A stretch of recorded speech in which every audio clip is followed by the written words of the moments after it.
दर्शकवृन्द, श्रीमतीसँगै छोराछोरीहरू पनि दृष्टिबिन भएपछि आवत जावत गर्नै कठिन भयो।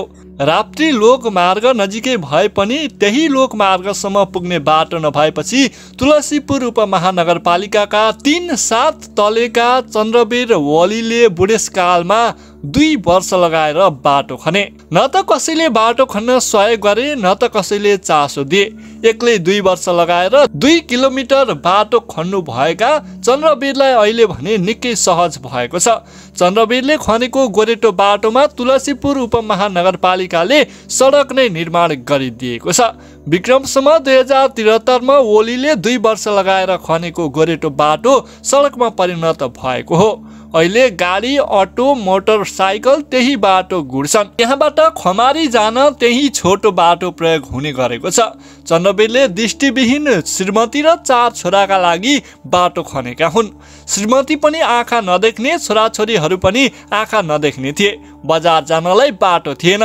उनले भने श्रीमती र छोरा लड्लान् भनेर त्यो बाटो खनेको हुँ। अहिले यही बाटो गाडी चल्ने भए। उनका 5 छोरा र 1 छोरी थिए।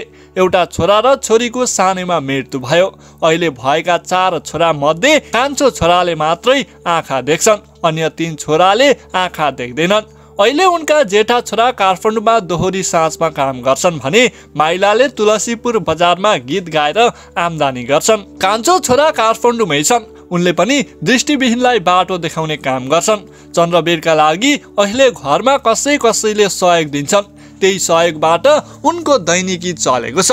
कहिले मास्टर आउनुहुन्छ, कहिले इन्जिनियर आउनुहुन्छ। उनले भने यसरी नै आउने सबैले चामल दाल ल्याइदिनुहुन्छ। हाम्रो जीवन यसरी चलेको छ। दर्शकवृन्द, 2 वर्ष लगाएर बाटो खन्ने यी चन्द्रवीरलाई तपाईँ के भन्न चाहनुहुन्छ?